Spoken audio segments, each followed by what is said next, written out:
Good morning आप सभी को। सबको राधे राधे। तो कैसे हैं आप लोग? उम्मीद करते हैं कि आप लोग अच्छे होंगे, मस्त होंगे और जबरदस्त होंगे। तो सबको हार्दिक शुभकामना मकर संक्रांति की। और आज का सेशन जो है हम वही स्टार्ट कर रहे हैं। जैसे कि मैंने बहुत सारे इस सेशन में मैंने प्रीवियस ईयर डिस्कस किया है एसएससी जीडी का। ये 5 फरवरी 2025 के तीसरे पाली में जो एग्जाम हुआ था, सारे के सारे क्वेश्चंस जो मैथ में 20 क्वेश्चंस पूछा था, ये सारे के सारे क्वेश्चंस को हम यहाँ पे डिस्कस करेंगे और शॉर्ट मेथड भी बताएंगे उसका और ट्रेडिशनल मेथड भी बताएंगे। तो चलिए बिना टाइम बर्बाद किए हुए हम आज का क्लास स्टार्ट करते हैं। और ये आज का क्लास का पहला क्वेश्चन है। आप लोग देख रहे हो कि बहुत सारे क्वेश्चन जो है अब रिपीटेशन आ रहे हैं। ठीक है, अगर आप इस साल एसएससी जीडी का एग्जाम देने वाले हैं तो हम आपको ये फुल गारंटी के साथ करें कि अगर एसएससी जीडी का प्रीवियस ईयर क्वेश्चन आप 23, 24, 25 का पूछा हुआ सारे के सारे क्वेश्चंस लगा लीजिएगा तो कोई भी क्वेश्चन छूटेगा नहीं आपके, क्योंकि बहुत सारे क्वेश्चंस रिपीटेशन हो रहा है यहाँ पे। देखिए हमारा जो पहला क्वेश्चन है कह रहा है कि 3x² और 4xy का तृतीय अनुपाती अगर 48 है तो y का वैल्यू आपको फाइंड आउट करना है। आपको पता है कि a और b अगर दिया हुआ है, अगर इससे आपका तृतीय अनुपाती पूछेगा तो इसका तृतीय अनुपाती होता है b² ए होता है। कितना होता है बाबू? b²/a। तो उसी तरह से अगर 3x² और 4xy का तृतीय अनुपाती आपका निकालना होगा तो 4xy का स्क्वायर यानी 4xy इंटू 4xy और बटा में 3x², और इसका वैल्यू कितना दिया हुआ है? 48 दिया हुआ है। ठीक है, तो इसको हम काटेंगे तो कितना होगा? 4×4 = 16 और 16 × 48। ठीक ना, तो x² कट जाएगा तो y² का वैल्यू कितना हो जाएगा? 3 × 3 9, तो y का वैल्यू कितना आ गया बाबू? 3 आ गया। क्लियर है? तो ऑप्शन नंबर डी इसका राइट आंसर होगा। बहुत इजी क्वेश्चन था, बस सिर्फ आपको ये पता होना चाहिए कि a और b का तृतीय अनुपाती क्या होता है। तो आपका ये है कि b²/a होता है तृतीय अनुपाती। अगर प्रथम अनुपाती की बात अगर करेगा तो a²/b होता है प्रथम अनुपाती।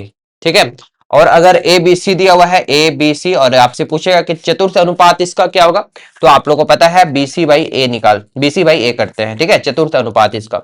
ठीक है, और कैसे होता है पूरा डिटेल जो है हम आपको प्लेलिस्ट में जाइएगा तो टॉपिक वाइज जब हम अनुपात एंड सम अनुपात, रेशियो एंड प्रोपोर्शन मैंने डिस्कस किया है तो सारे के सारे चीजों को हम क्लियर किए हुए हैं। देखिए आते हैं क्वेश्चन नंबर 2 पे। क्वेश्चन नंबर 2 कह रहा है कि ए और बी की चाल का अनुपात कितना है? 3:5 है। ए और बी का जो चाल का अनुपात है बाबू 3:5 है, यानी कि ये स्पीड का जो ये अनुपात है। क्लियर? और बी को एक निश्चित दूरी तय करने में 18 मिनट लगते हैं, तो ए को समान दूरी तय करने में कितना टाइमिंग लगेगा? बहुत इजी क्वेश्चन है। आप सबको पता होगा कि अगर डिस्टेंस इज इक्वल टू क्या होता है बाबू? डिस्टेंस इज इक्वल टू होता है टाइम इनटू स्पीड। क्लियर? तो अगर डिस्टेंस आपका कांस्टेंट होगा तो टाइम जो है इनवर्सली प्रोपोर्शनल होता है स्पीड के। दैट मीन्स अगर टाइमिंग बढ़ेगा तो स्पीड क्या होगा? घटेगा। अगर टाइमिंग कम हो रहा है तो स्पीड क्या होगा? ज्यादा बढ़ाना पड़ेगा। तो उसी तरह से अगर स्पीड का रेशियो अगर 3:5 दिया हुआ है तो टाइम का रेशियो कितना हो जाएगा? 5:3 हो जाएगा, यानी कि बी को लगेगा 3 यूनिट टाइम। और आप क्वेश्चन में कह रहा है कि यदि बी को निश्चित दूरी तय करने में 18 मिनट का टाइम लग रहा है, दैट मीन्स 3 का वैल्यू कितना? 18, तो 1 का वैल्यू कितना? 6। तो पूछ रहा है कि ए को समान दूरी तय करने में कितना टाइमिंग लगेगा, तो ए को कितना टाइमिंग लग रहा है? 5, और 5 का वैल्यू कितना हो जाएगा? 5 × 6, दैट मीन्स आपका 30 मिनट। ऑप्शन नंबर बी इसका राइट आंसर होगा। क्लियर? इस तरह का क्वेश्चंस को आप डायरेक्ट भी सोच सकते थे कि यहाँ पे अनुपात 3:5 दिया हुआ है स्पीड का, तो टाइम का अनुपात कितना हो जाएगा? 5:3 हो जाएगा। 3 का वैल्यू 18 है तो 1 का वैल्यू 6, तो 5 का वैल्यू कितना हो जाएगा? आपका 30 हो जाएगा। क्लियर? देखिए आते हैं नेक्स्ट क्वेश्चन पे, क्वेश्चन नंबर 3। और क्वेश्चन नंबर 3 का आप लोग आंसर बताइए। सेम क्वेश्चन मैंने आपको डिस्कस किया था और हम आपको बार बार बता रहे हैं कि प्रीवियस ईयर क्वेश्चंस बहुत ज्यादा रिपीटेशन कर रहे हैं और ये क्वेश्चंस विथ डाटा रिपीटेशन कर रहा है। क्लियर? तो बताइएगा इसका जल्दी से आंसर, क्योंकि बहुत इजी क्वेश्चन है। ये क्वेश्चन आप लोग को हम मौखिक बताएंगे कि बिना पेन कॉपी के कैसे बनाइएगा। क्वेश्चन कह रहा है कि केतन ने 151 कुर्सियां बेची। 151 कुर्सी को ये सेल कर रहा है और 51 कुर्सी के विक्रय मूल्य के बराबर लाभ होता है, यानी 51 कुर्सी जितना में बेचता है उतना उसको प्रॉफिट हो रहा है।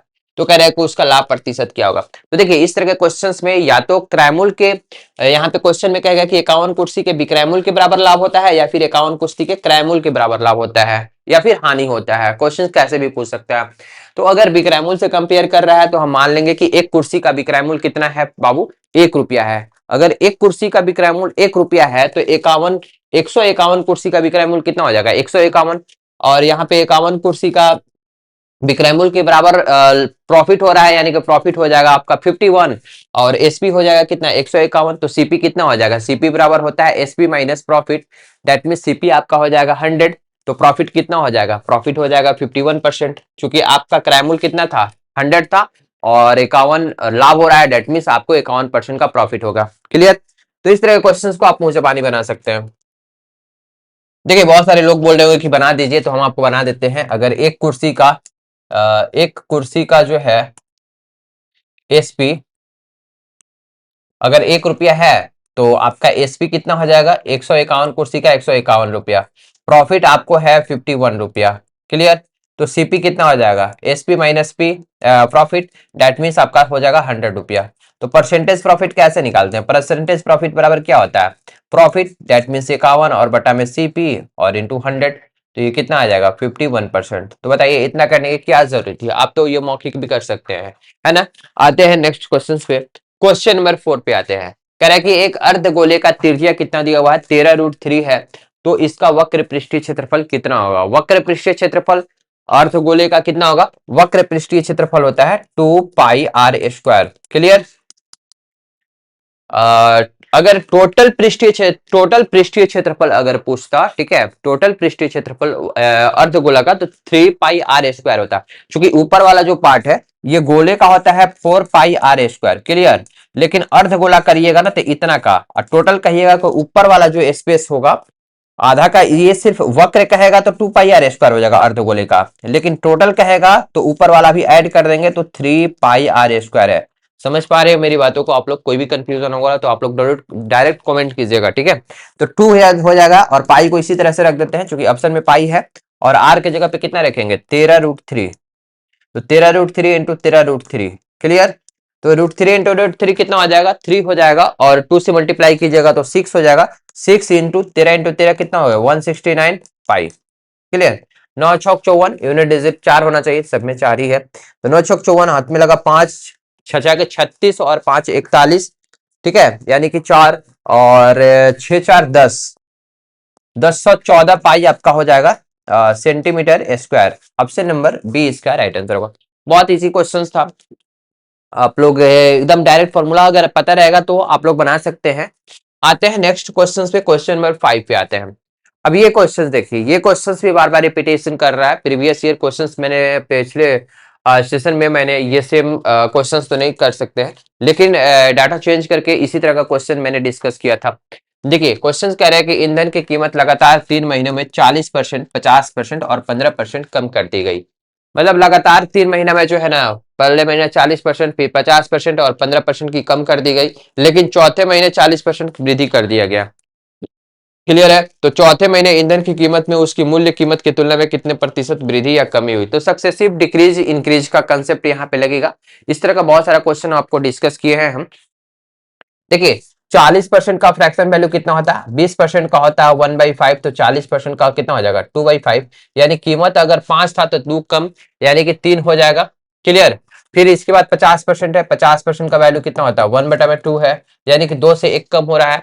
इसके बाद 15% है, और 15% का फ्रैक्शन वैल्यू कितना होता है 5% का होता है 1/20, तो 15% का 3/20 हो जाएगा। इसके बाद चौथे महीने में 40% और 40% का फ्रैक्शन वैल्यू कितना होता है 40% का होता है 2/5 होता है, ठीक है। तो 5 से 2 बढ़ रहा है, क्योंकि यहाँ पे 40% की वृद्धि की गई है, ठीक है। देखिए पहले 2 कीमत था तो पहले 5 कीमत था, सॉरी यहाँ पे 5 है, 5 से 2 कम हो रहा है, तो यहाँ पे कितना हो जाएगा 5 से 3, ठीक है। दूसरे महीने 2 से 1 कम हो रहा है, डेट मीन 2 से 1 कम होगा तो 1। इसके बाद फिर तीसरे मंथ 20 से 3 कम हो रहा है तो 17 हो जाएगा, और चौथे मंथ 5 से 2 बढ़ रहा है, यानी कि 5 से कितना हो जाएगा 7 हो जाएगा, है ना। ये आपका 20 है। अब क्या करेंगे, इधर का इधर मल्टीप्लाई और इधर का इधर मल्टीप्लाई करेंगे। 50 25, 25 दूनी 50, 50 दूनी 100 हो जाएगा। तो और एक जीरो यहाँ पे 1000 हो गया। 17 तिया 51, और 51 इंटू 7 कीजिएगा तो कितना हो जाएगा, ये हो जाएगा आपका 7 और 7 बचे 35। देखिए इसको 100 बनाते हैं, क्योंकि कंपेयर करना इजी रहेगा। तो इसको 100 करिएगा तो इधर पॉइंट बिठा दीजिए 35.7।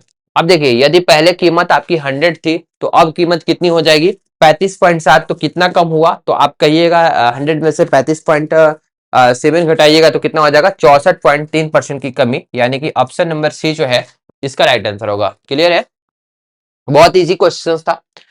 आते हैं नेक्स्ट क्वेश्चन पे, क्वेश्चन नंबर 6। ये क्वेश्चन नंबर 6 भी बहुत इजी क्वेश्चन है, इस टाइप का क्वेश्चन हम आपको बहुत बार बता चुके हैं।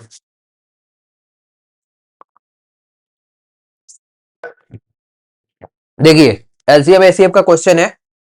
क्वेश्चन कह रहा है कि x 3 अंकों की एक बड़ी से बड़ी संख्या है। 3 अंकों की बड़ी से बड़ी संख्या, यानी 3 अंकों की सबसे बड़ी संख्या कितनी हो जाएगी, 9 9 9 999 हो जाएगी, जो 12 से 20 से और 25 से पूर्णतः विभाजित है, तो x के अंकों का योग ज्ञात कीजिए। ये नहीं पूछ रहा है कि x का वैल्यू क्या होगा, x का जो वैल्यू यानी x जो संख्या होगा उसके अंकों का जोड़ करके बताना है कि अंकों का योग कितना होगा। क्लियर है, तो यहाँ पे देखेंगे इस तरह के क्वेश्चंस बनाने के लिए कि जो 12 से 20 से और 25 से पूर्णतः विभाजित है, तो हम 12 20 और 25 का क्या निकालेंगे बाबू, एलसीएम निकालेंगे। एलसीएम ऑफ 12 20 25 का कितना होगा, 300 होगा। कैसे होगा पता है, देखिए गुणनखंड निकालेंगे तो 12 का कितना होगा, 2 × 2 × 3, 3 दूनी 6 6 दूनी 12, 20 का कीजिएगा तो 2 × 2 × 5, 5 दूनी 10 10 दूनी 20, और 25 को करिएगा तो 5 × 5। तो एलसीएम क्या लिखेंगे, 25 × 4 × 3, यानी कि 300 आपका आ गया। ठीक है, 300 आ गया। एकदम बेसिक से आपको हम समझाने की कोशिश कर रहे हैं। ठीक है, पॉइंट वाइज पॉइंट आपको समझा रहे हैं, कोई भी स्टेप स्किप नहीं कर रहे हैं। अगर आप स्टार्टिंग से भी क्लास कर रहे होंगे मैथ्स का, डायरेक्ट सेट प्रैक्टिस करना चाह रहे होंगे, तो सारी चीजें आपको समझ में आ रही होगी। क्लियर है, तो 300 से हम डिवाइड करेंगे किसको, 999 को, 999 को डिवाइड करेंगे तो कितना मर्त में कटेगा, यहाँ पे 3 मर्त में काटते हैं तो 300 × 3 कितना हो जाएगा, 900। तो घटाइएगा तो 99 बचेगा। तो अगर 999 में से आप सिंपल सा चीज सोचिए कि अगर जो संख्या 12 से 20 से और 25 से पूर्णतः विभाजित हो रही है, तो हम ऐसा देखते हैं कि तीनों का एलसीएम कितना है, 300 है, तो वो संख्या फिक्स है कि 300 से विभाजित होनी चाहिए। तो 300 से विभाजित होने के लिए अगर 999 में अगर 99 हम घटा दें तो पूरी तरह से 3 से विभाजित हो जाएगी। तो हम क्या करते हैं, 999 में 99 घटा देंगे। दैट मीन्स अगर x का वैल्यू पूछता तो ये आपका 900 होता x का वैल्यू, लेकिन x का वैल्यू ना पूछ रहा है, x के अंकों का योग कितना होगा, तो 9 + 0 दैट मीन्स आपका 9 आंसर होगा। ऑप्शन नंबर डी इसका राइट आंसर होगा। क्लियर है, सबको समझ में आ रहा है। आते हैं नेक्स्ट क्वेश्चन पे। ये क्वेश्चन देखिए, ये क्वेश्चंस भी अभी तुरंत हम आपको पहला ही नंबर क्वेश्चन था डिस्कस किया, तृतीय अनुपाति से इस सेट में आपका 2 बार पूछ दिया। 5 फरवरी 2025 के तीसरे शिफ्ट में जो एग्जाम हुआ है, तृतीय अनुपाति से 2 क्वेश्चंस आ गया। क्लियर है, मैं अभी जस्ट आपको हम डिस्कस किए हैं कि अगर आपसे पूछे कि ए और बी का तृतीय अनुपाति क्या होगा, तो आप कहिएगा b² a। उसी तरह से x का और x + 100 का तृतीय अनुपाति जो है 405 दिया है। दैट मीन्स x + 100 का स्क्वायर और बटा में x का वैल्यू कितना है, 405। ये बात समझ में आ रही है। मैंने बोला कि a और b का तृतीय अनुपाति a² b, यानी कि x और x + 100 का तृतीय अनुपाति कितना है, 405 है। तो इस x + 100 का स्क्वायर बटा में x का वैल्यू कितना आ जाएगा, 405 होगा। देखिए ये सिर्फ हम आपको समझाने के लिए इतना कर रहे हैं, इतना करने की कोई जरूरत नहीं एग्जाम में। अब डायरेक्ट या तो आप इसको सॉल्व कीजिए, द्विघात समीकरण आएगा, क्वाड्रेटिक इक्वेशन आएगा बाबू, या फिर डायरेक्ट आप ऑप्शन से चेक करिए। देखिए यहाँ पे अगर आप क्रॉस मल्टीप्लीकेशन करते हैं और आप सोचते हैं कि x + 100 का स्क्वायर ये बराबर है 405 × x के। क्लियर है, यही ना।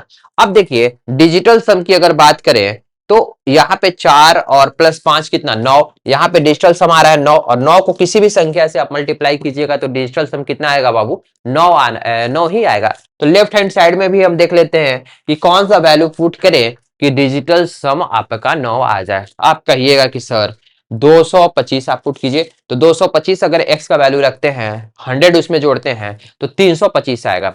तो 325 जो है, देखिए 325, अब डिजिटल सम जोड़िए, 5 2 7 7 3 10, 10 का मतलब एक का स्क्वायर कीजिएगा तो एक, ये ऑप्शन नहीं होगा। ये देखिए 125 और 100 जोड़िएगा तो कितना हो जाएगा, 225 आएगा। अब डिजिटल सम जोड़ते हैं, 5 2 7 7 2 9, ठीक है 9, तो 9 का स्क्वायर भी करिएगा तो 9 आ जाएगा, तो ये ऑप्शन हो सकता है। चलिए इसके बाद 5 1 6 1 7, ठीक है, सॉरी 115 है, 115 में 100 जोड़िएगा तो कितना हो जाएगा, 215 हो जाएगा। और 215 को डिजिटल सम निकालिएगा तो 5 1 6 और 2 कितना 8, तो ये नहीं आया, ठीक है। 8 8 64, 8 का स्क्वायर कीजिएगा तो 64, 64 का मतलब 6 4 1 आ जाएगा। चलिए 180, 180 में 100 जोड़िएगा तो 280 और हो जाएगा आपका। और 8 2 10, 10 का मतलब 1, 1 का स्क्वायर मतलब 1, ठीक है। यानी ऑप्शन नंबर डी भी नहीं होगा, तो ये ऑप्शन कौन सा हो जाएगा, ऑप्शन नंबर बी इसका राइट आंसर होगा। क्लियर है, समझ पा रहे होंगे मेरी बातों को आप लोग, ठीक ना। नहीं तो आप लोग क्या करेंगे, ये कीजिएगा कि आपको क्वाड्रेटिक इक्वेशन पता है कि कैसे सॉल्व करते हैं, और क्वाड्रेटिक इक्वेशन से आप इसको सॉल्व करिएगा तो आप चीजों को एक्स का वैल्यू फाइंड आउट कर सकते हैं यहाँ से। क्लियर।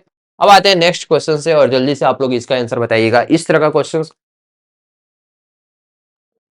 बहुत ज्यादा इंपॉर्टेंट है और हर बार पूछ रहा है।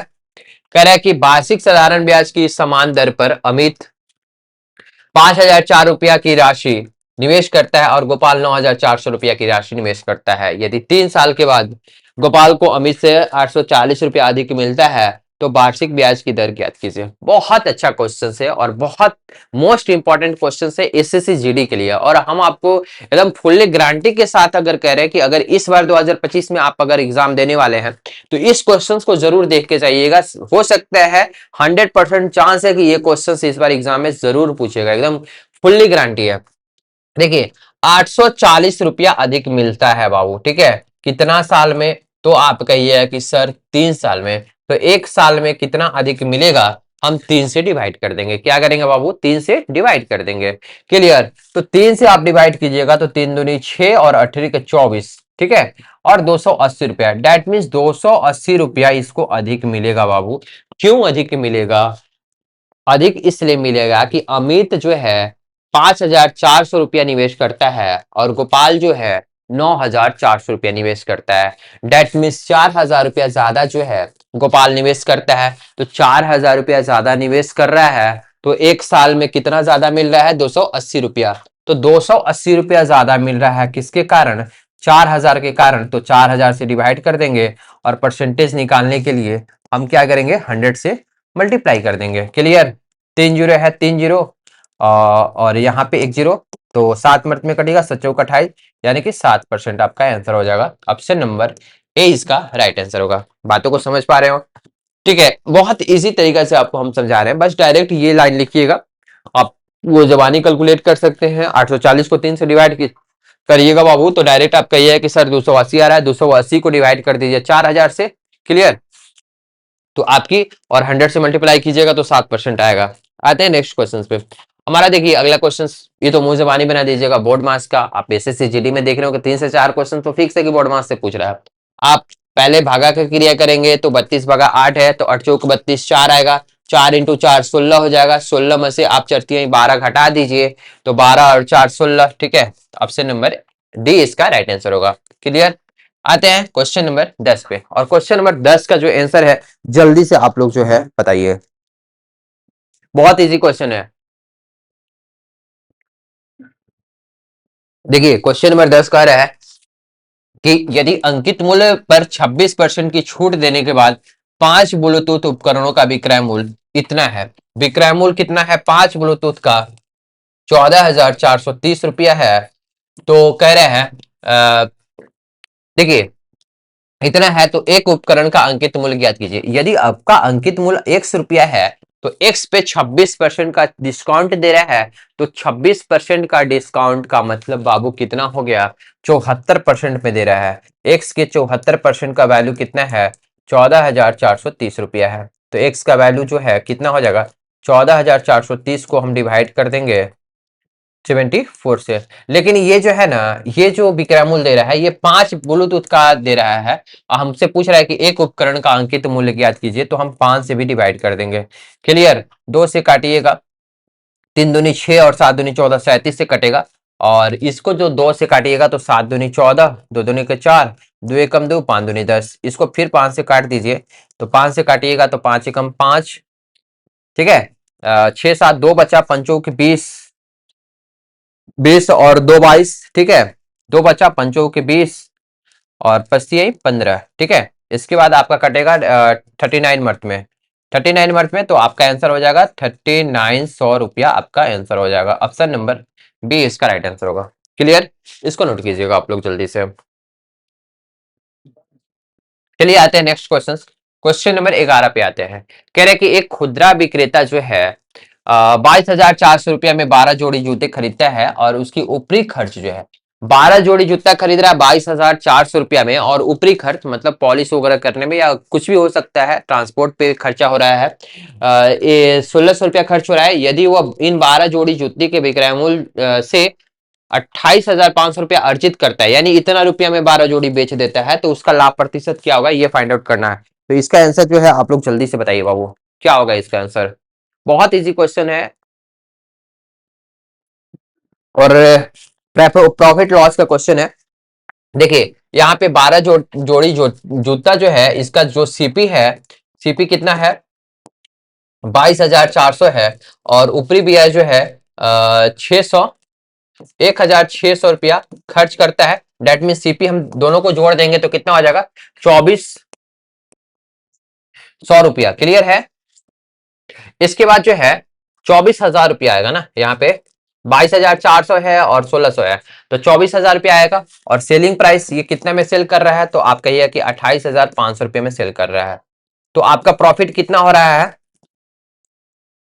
4,500 रुपया का प्रॉफिट हो रहा है। क्लियर? तो परसेंटेज प्रॉफिट निकालने के लिए हम क्या करते हैं बाबू, 4,500 को डिवाइड करेंगे सीपी से, डेट मीन्स 24,000 से, और 100 से मल्टीप्लाई कर देंगे, यही ना होगा। तो हम क्या करेंगे, 3 जीरो और 3 जीरो काट दीजिए, तो 450 बटा में 24 आ जाएगा, एक मर्थ में कटेगा, और फिर इसके बाद 8 मर्थ में कटेगा, यानी 18.75 आपका आंसर हो जाएगा। ऑप्शन नंबर डी इसका राइट आंसर होगा। क्लियर है? आते हैं नेक्स्ट क्वेश्चंस पे। देखिए आपको बता रहे हैं कि एवरेज वाला जो क्वेश्चंस है डायरेक्ट आप मुंह जबानी बना सकते हैं। क्वेश्चंस कह रहे हैं कि एक छात्र ने कक्षा में 39 विद्यार्थियों का औसत एज जो है 39 है, यदि शिक्षक का एज भी शामिल कर दिया जाए तो संपूर्ण समूह की औसत एज जो है 40 वर्ष हो जाती है। शिक्षक की एज ज्ञात कीजिए। तो बेसिक से तो सबको पता है कि एवरेज बराबर क्या होता है, सम बटा में नंबर होता है। इस तरह के क्वेश्चंस को आप मुंहजबानी भी लगा सकते हैं। देखिए कैसे, अगर 39 स्टूडेंट है और 39 का एवरेज अगर 39 है, तो आप ऐसे सोचिए कि अगर उसमें टीचर भी शामिल हो रहा है और टीचर का भी एज अगर 39 ही होता, तो एवरेज में कोई इफेक्ट नहीं पड़ता बाबू, कोई इफेक्ट नहीं पड़ता। क्लियर? लेकिन टीचर उसमें ऐड कर रहा है, टीचर पहले 39 था एवरेज, अगर उसमें टीचर ऐड हो रहा है तो 40 हो जा रहा है। डेट मीन्स कितना बढ़ रहा है, एक बढ़ रहा है, एक आदमी पे, एक आदमी पे एक बढ़ रहा है, तो टोटल आदमी कितना हो गया, 39 तो स्टूडेंट है और एक टीचर, 40 आदमी। डेट मीन्स 40 बढ़ जाएगा, 39 प्लस 40 यानी कि 79 आपका हो जाएगा एवरेज। क्लियर? तो एवरेज में क्या हम ऐड कर देंगे, 39 प्लस 40, 79 आपका आंसर हो जाएगा, यानी कि टीचर का इतना एज हो जाएगा। क्लियर? अब आते हैं क्वेश्चन नंबर 13 पे। क्वेश्चन नंबर 13 जो है, देखिए इस तरह के भी क्वेश्चंस को आप डायरेक्ट सोच सकते हैं। क्वेश्चन नंबर 13 कह रहा है कि एक कंप्यूटर की कीमत जो है 22,200 रुपया है, 22,200 रुपया है, यदि 25% की कमी के बाद कंप्यूटर की कीमत कितनी होगी। बहुत इजी क्वेश्चन है, आपका इस आंसर बताइए डायरेक्ट कि क्या होगा।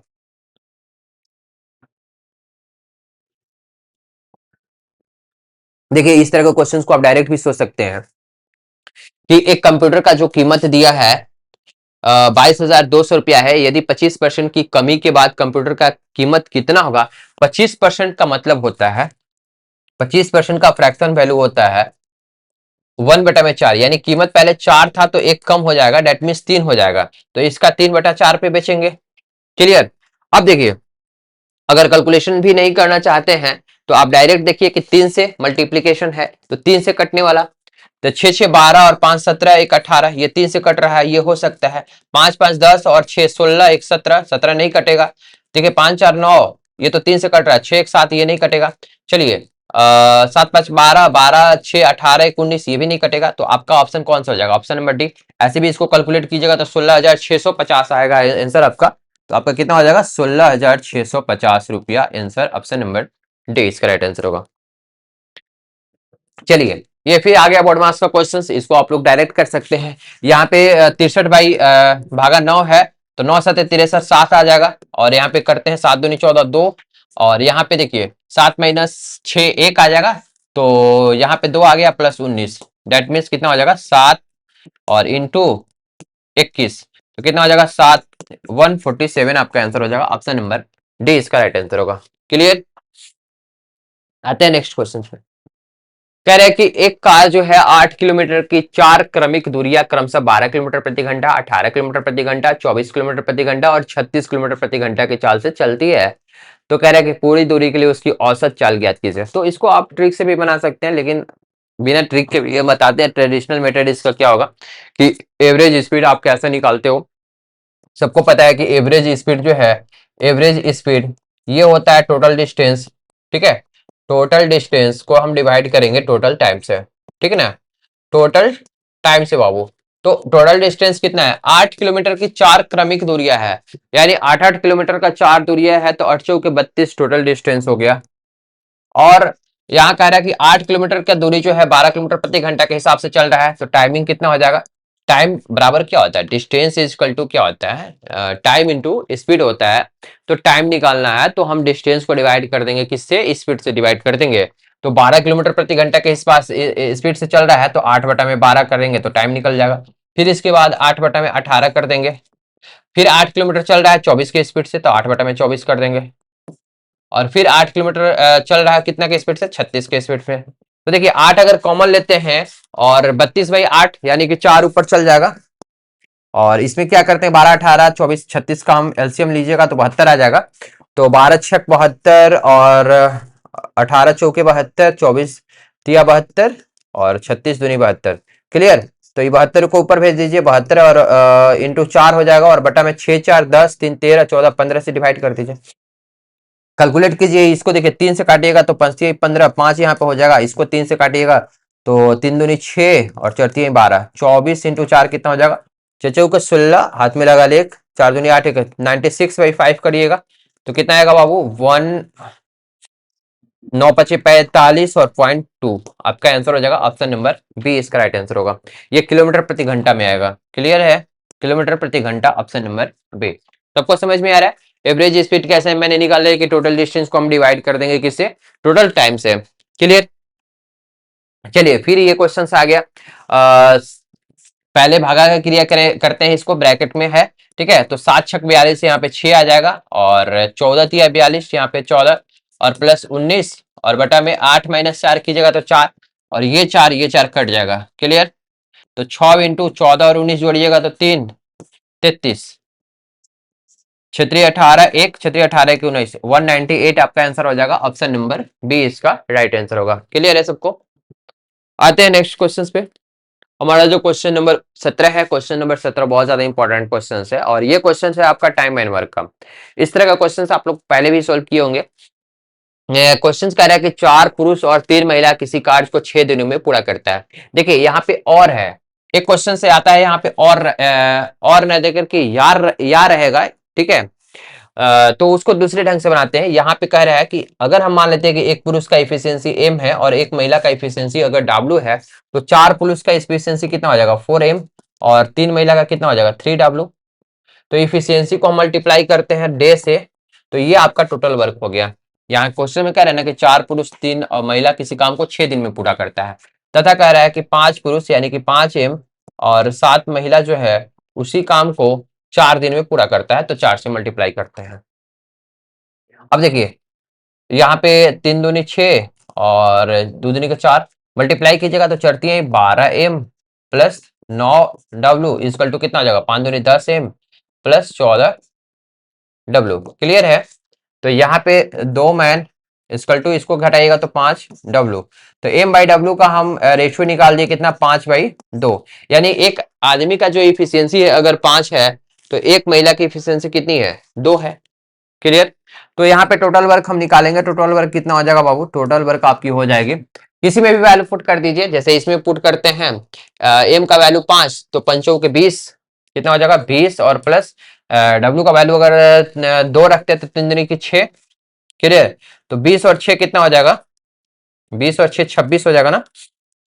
20, 20 प्लस 6 और इंटू 6, यानी कि 26 × 6, ये टोटल वर्क आ गया आपका। क्लियर। अब कह रहा है कि 8 पुरुष और 6 महिला उसी काम को पूरा करने में कितना टाइमिंग लगेगा। तो टाइम निकालने के लिए हम क्या करते हैं बाबू, टोटल वर्क को, टोटल वर्क हमारा ये है और उसको हम डिवाइड कर देते हैं इफिशियंसी से। तो 8 आदमी और 6 महिला का इफिशियंसी कितनी है, एम के जगह पे हम कितना पुट करेंगे, एक आदमी का इफिशियंसी अगर 5 यहाँ पे आया है तो 8 आदमी का इफिशियंसी कितना हो जाएगा, 8 × 5 = 40 हो जाएगा यहाँ पे इफिशियंसी। और एक महिला का इफिशियंसी अगर 2 है तो 6 महिला का इफिशियंसी कितना हो जाएगा, 12।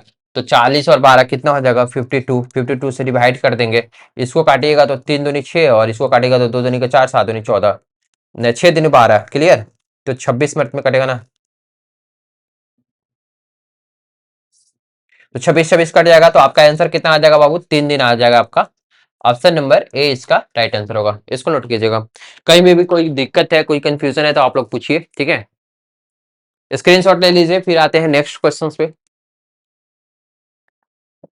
देखिए अगला क्वेश्चन आपका है क्वेश्चन नंबर 18। क्वेश्चन नंबर 18 जो है, देखिएगा, क्वेश्चन नंबर 18 कह रहा है कि 4% वार्षिक ब्याज की दर से 3 वर्षों के लिए चक्रवृद्धि ब्याज और साधारण ब्याज का अंतर कितना दिया हुआ है, 228 रुपया दिया है, तो मूलधन ज्ञात कीजिए। देखिए इस तरह का क्वेश्चंस बनाने के लिए फॉर्मूला रटने का कोई जरूरत नहीं है, सबसे जो बेस्ट मेथड है हम आपको डिस्कस कर रहे हैं। बहुत बार इस तरह के क्वेश्चंस को आपको डिस्कस किए। सबसे पहले रेट ऑफ इंटरेस्ट देखिए कितनी है बाबू, तो आप कहिए कि सर 4% है और 4% को फ्रैक्शन में लिखिएगा तो 1/25, ठीक है। अब यहाँ पे 3 साल की बात हो रही है तो पी का वैल्यू हम कितना ले लेंगे, पी का वैल्यू ले लेंगे 25 का क्यूब, डेट मीन्स 25 × 25 × 25, तो कितना हो जाएगा 15,625। क्लियर। अब देखिए ये 3 साल, ये पहले साल की बात कर रहे हैं, ये दूसरे साल की बात कर रहे हैं, ये तीसरे साल की बात कर रहे हैं। तो पहले साल जो इंटरेस्ट मिलता है बाबू सिर्फ और सिर्फ मूलधन का मिलेगा, यानी 15,625 का, ये हमने मान लिया है कि ये मूलधन ये है। लेकिन हमें तो मूलधन ही फाइंड आउट करना था, ज्ञात करना था। लेकिन हमने मेथड मैंने क्या बताया कि डिनोमिनेटर में यानी हर में जो संख्या रहेगा, ठीक है, उसका हम 3 साल की बात अगर रहेगी तो उसका क्यू ले लेंगे, और अगर 2 साल की बात रहेगी तो उसका हमें स्क्वायर कर देंगे। क्लियर है, यहां तक किसी को कोई कंफ्यूजन नहीं होना चाहिए। तो अगर 15,625 का 4% या फिर उसका 1/25 निकालिएगा तो 625 जो है पहले साल का इंटरेस्ट मिलेगा। दूसरे साल की अगर इंटरेस्ट की बात करें बाबू तो 15,625 का 4% निकालिएगा तो 6% तो मिलेगा ही मिलेगा, 625 तो मिलेगा ही मिलेगा। लेकिन इसका भी हमको इंटरेस्ट निकालना पड़ेगा, क्योंकि पहले साल में मेरा इंटरेस्ट मिला था 625, तो दूसरे साल में जो इंटरेस्ट होगा 625 का भी इंटरेस्ट मिलेगा, यानी 625 का 4% निकालिएगा तो आपको 25 रुपया और मिल जाएगा। क्लियर। अगर हम तीसरे साल की बात करेंगे तो 15,625 का 4% यानी 625 तो मिलेगा ही मिलेगा। बाकी ये 3 इंटरेस्ट जो मिला हुआ है, 3 ये जो ब्याज मिला हुआ है पहले साल और दूसरे साल, इस इंटरेस्ट का भी इंटरेस्ट मिलेगा यानी 4%। तो 625 का 4% निकालेंगे तो 25, इसका 25% निकालेंगे, 4% निकालेंगे तो कितना होगा 25, और 25 का 4% निकालिएगा तो 1। क्लियर। अब क्वेश्चन में देखिए कह रहा है, क्वेश्चन में अब कह रहा है बाबू कि यदि चक्रवृद्धि ब्याज और साधारण ब्याज का अंतर 228 है, सिर्फ साधारण ब्याज की बात अगर करेंगे तो ये तीनों साधारण ब्याज होगा, 25 × 3, और अगर चक्रवृद्धि ब्याज करेंगे तो ये टोटल चक्रवृद्धि ब्याज हो गया। अगर डिफरेंस की बात कीजिएगा तो 25 25 25 यानी 75 और एक 76, 76 का ही वैल्यू क्वेश्चंस में दिया है कितना, 228। तो एक का वैल्यू कितना हो जाएगा 228/76 यानी कि 3। क्लियर। तो पूछ रहा है कि मूलधन ज्ञात कीजिए, तो मूलधन आपका कितना मैंने माना था 15,625, और इसको 3 से आप मल्टीप्लाई कर दीजिए तो ये आपकी कितनी आ जाएगी 50 25 बस्ती 15 के 5 हाथ में लगा एक, 3 दूनी 6 1 7, छतरी 18 के 8 हाथ में लगा एक, बस्ती 15 1 16 के 6 हाथ में लगा एक, 6 3 1 4, तो कितना हो जाएगा 46,875। ऑप्शन नंबर बी इसका राइट आंसर होगा। सबसे जो बेस्ट तरीका था मैंने आपको यहाँ पे डिस्कस किया, ठीक है ना। इससे आसान तरीका नहीं हो सकता है। अब कैलकुलेशन ही आप स्किप करिएगा तो इस शॉर्टकट में आप बना सकते हैं, ठीक है ना। चलिए आते हैं नेक्स्ट क्वेश्चंस पे, और ये सेकंड लास्ट क्वेश्चंस है, और ये सेकंड लास्ट क्वेश्चंस भी जो है ये आपका चक्रवृद्धि ब्याज का क्वेश्चंस दिया और अच्छा खासा क्वेश्चंस है। देखिएगा क्वेश्चंस और जल्दी से आपका इसका आंसर बताइएगा। क्लियर है। देखिए बाबू मैंने जस्ट अभी जो आपको बताया है कि ये डायग्राम देखिए, क्वेश्चन में कह रहा है कि यदि समान साधारण ब्याज की दर पर 2 वर्ष के साधारण ब्याज 40 रुपया है और चक्रवृद्धि ब्याज कितना है 65 रुपया है, तो कह रहा है कि मूलधन ज्ञात कीजिए। मान लीजिए कि यहाँ पे कोई मूलधन रहा होगा, ये पहले साल की बात करते हैं और ये दूसरे साल की बात करते हैं, क्लियर। तो अगर साधारण ब्याज की बात करते हैं 2 साल में, तो 40 रुपया मिला है, तो 40 रुपया 2 साल का साधारण ब्याज है। पहले साल 20 रुपया मिला होगा, दूसरे साल भी 20 रुपया मिला होगा साधारण ब्याज, क्लियर। पहले साल में साधारण ब्याज की बात कीजिए या फिर चक्रवृद्धि ब्याज की बात कीजिए, वो दोनों तो सेम ही होता है। तो अगर साधारण ब्याज पहले साल में 20 रुपया मिला है, तो चक्रवृद्धि ब्याज भी 20 ही रुपया हुआ होगा, क्लियर। लेकिन 2 साल में कह रहा है चक्रवृद्धि ब्याज जो है 65 रुपया मिला है, यानी कि 2 साल में साधारण ब्याज 20 और 20 40 है, यानी 65 रुपया जो है एक्स्ट्रा 65 माइनस 40 करेंगे तो 25 रुपया जो ज्यादा मिला है बाबू, इस वाले इंटरेस्ट का इंटरेस्ट मिला होगा। पहले साल में जो ब्याज मिला था उस ब्याज का ब्याज 25 रुपया मिल रहा है, यानी रेट ऑफ इंटरेस्ट अगर हम निकालना चाहें बाबू परसेंटेज आर, तो क्या करेंगे, ये 25 रुपया ब्याज मिल रहा है किसके कारण, 20 रुपया के कारण, तो 25/20 और इंटू 100 कर देंगे, क्लियर। तो यहाँ 5 मंथ में कटेगा और 25 पाँचे कितना होता है 125%। रेट ऑफ इंटरेस्ट अगर इस वाले क्वेश्चंस में पूछता कि बाबू रेट ऑफ इंटरेस्ट कितना होगा, तो हमारा आंसर होता है 125%, क्लियर है, यहाँ पे समझ पा रहे हो। और इस तरह भी क्वेश्चंस पूछता है एग्जाम में, लेकिन यहाँ पे पूछ रहा है कि मूलधन ज्ञात कीजिए। तो हम मान लीजिए कि बाबू मूलधन अगर x रुपया रहा होगा, तो x का 125%, डेट मीन्स 125/100 का 125% जो है एक्स का 125% ही 20 रुपया आया होगा यहाँ पे, तो यहाँ पे 20 के बराबर कर देते हैं यहाँ पे, ठीक है। तो इसको काटिएगा तो क्या होगा, 25×5 125 और 25×4 100, क्लियर। तो ये आपका कितना हो जाएगा 25×4 100, तो एक्स का वैल्यू कितना हो जाएगा बाबू, एक्स का वैल्यू हो जाएगा 4×4, डेट मीन 16 रुपया। सबको समझ में आ रहा है। रेट ऑफ इंटरेस्ट मैंने 125% निकाला है, तो यहाँ पे अगर मूलधन हमारा x रुपया रहा होगा, तो x का 125% ही ना मेरा 20 है, तो x का 125% मतलब 125/100 का वैल्यू 20 के बराबर कर दिए, डेट मीन x का वैल्यू कितना आएगा बाबू, तो x का वैल्यू आपका 16 आएगा, क्लियर। अब हम आते हैं लास्ट क्वेश्चन पे, ये एसएससीजीडी का ये लास्ट क्वेश्चन है। बहुत इजी क्वेश्चन है, इस तरह के क्वेश्चंस को आप मुजवानी भी देख सकते हैं, मुजवानी भी बना सकते हैं। कह रहा है कि चेतन शहर ए से शहर बी तक यात्रा करता है और चेतन अपनी कार को अपने सामान्य चाल की चाल से 3/4 चाल पर चलता है। 3/4 कहने का मतलब है अगर इसकी चाल जो है बाबू 4 की स्पीड थी तो अब 3 की स्पीड से चल रहा है। तो अगर डिस्टेंस सेम है तो चाल का अनुपात अगर 4:3 है तो टाइम का अनुपात क्या हो जाएगा बाबू, 3:4 हो जाएगा। अब क्वेश्चन में कह रहा है कि वह शहर बी तक 33 मिनट देरी से पहुंचता है। यहाँ पे कितना का डिफरेंस है, 1 का डिफरेंस है, और 1 का वैल्यू क्वेश्चन में कह रहा है 33 मिनट है। तो कह रहा है कि यदि चेतन अपनी कार की सामान्य चाल से चलता तो ए से बी तक यात्रा करने में उसे कितना टाइमिंग लगेगा। तो अगर सामान्य चाल यानी 4 की चाल से ही चलता तो उसको कितना टाइमिंग लगता, 3 टाइमिंग लगता। तो 3 का वैल्यू कितना हो जाएगा बाबू, 3×33, that means 99 minute. Option number C इसका राइट आंसर होगा। तो सबसे बेस्ट तरीका जो है इस तरह के क्वेश्चंस को आप लोग मौखिक भी कर सकते हैं, बिना पेन कॉपी के भी कर सकते हैं। तो चलिए आज के लिए इतना ही, फिर आप लोग से मिलते हैं नेक्स्ट क्लास में। और ये के सारे जितना भी मैंने सेशन में कराया है एसएससीजीडी का क्वेश्चन, सारे के सारे क्वेश्चन इंपॉर्टेंट है। और एक बार फिर से हम आपको बता दें कि अगर आप इस साल एसएससीजीडी का एग्जाम देने वाले हैं तो जरूर से जरूर 25, 24 और 23 का जो है जितना भी प्रीवियस ईयर क्वेश्चन है सारे के सारे क्वेश्चंस को देख के जाइएगा। चलिए फिर आप लोग से मिलते हैं अगली क्लास में, आज के लिए इतना ही, थैंक्स।